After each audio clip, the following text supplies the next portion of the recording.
Bonjour à tous, bienvenue sur ma chaîne Grand Club FCB. Si vous êtes nouveau sur ma chaîne, n'hésitez pas à vous abonner. Le FC Barcelone a annoncé la prolongation de Lamine Yamal, 16 ans. Révélation du FC Barcelone en ce début de saison, Lamine Yamal a rempilé pour la durée maximale possible pour un joueur de son âge, soit jusqu'en juin 2026 avec une clause libératoire revue à la hausse à 1 milliard d'euros. Il ne s'agit cependant que d'une première étape puisque, comme l'a confirmé la presse catalane, Lamine Yamal est déjà tombé d'accord pour étendre une nouvelle fois son bail à sa majorité le 13 juillet 2025. À ce moment-là, le natif d'Esplugues de Llobregat remplira jusqu'en juin 2030. Auteur d'un bon début de saison malgré deux petits faux pas en Liga, le FC Barcelone semble avoir changé de visage depuis la fermeture du mercato estival. En effet, les Catalans avaient du mal à produire du beau football, mais les arrivées de Joao Félix et Joao Cancelo semblent avoir changé la donne. Alors que le Barça a pour objectif de garder Joao Félix à l'issue de la saison, la direction barcelonaise va donc devoir sacrifier un attaquant afin de pouvoir rendre ce transfert définitivement envisageable.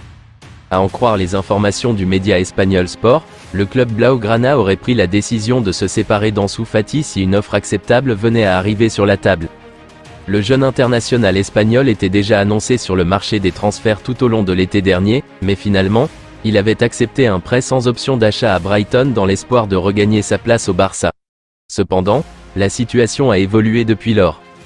Le Barça envisage désormais l'avenir sans Ansu Fati, en particulier avec l'arrivée prévue de Vitor Roque, ce qui complique un éventuel retour du joueur de 20 ans au sein du club catalan.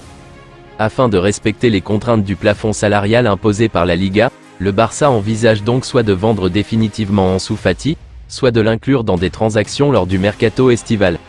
Le FC Barcelone espère qu'Ansu Fati fera une bonne impression à Brighton pour augmenter sa valeur sur le marché. Actuellement estimé à 35 millions d'euros par le site Transfermarkt, le champion d'Espagne en titre ne devrait pas lâcher sa pépite pour un montant inférieur à 50 millions d'euros. Le FC Barcelone prévoit une réunion décisive avec Vitor Roque, le jeune talent brésilien d'Atlético Paranaense. Malgré sa blessure, le club catalan souhaite s'assurer de sa venue en janvier. La rencontre, organisée par Deco, vise à résoudre les problèmes financiers liés au transfert, nécessitant un retour de 40 millions d'euros de Libero Football Finance.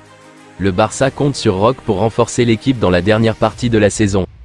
Blessé à l'entraînement fin août, Pedri n'a toujours pas refoulé les pelouses cette saison.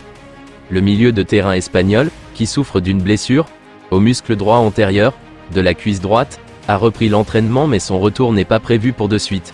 Selon les informations de Mundo Deportivo, le FC Barcelone ne veut pas précipiter son retour et ainsi éviter une rechute. Il ne devrait pas revenir avant le match de Bilbao le 22 octobre prochain, annonce le média espagnol. Je vous remercie d'avoir regardé ma vidéo, n'hésitez pas à vous abonner pour plus de contenu similaire.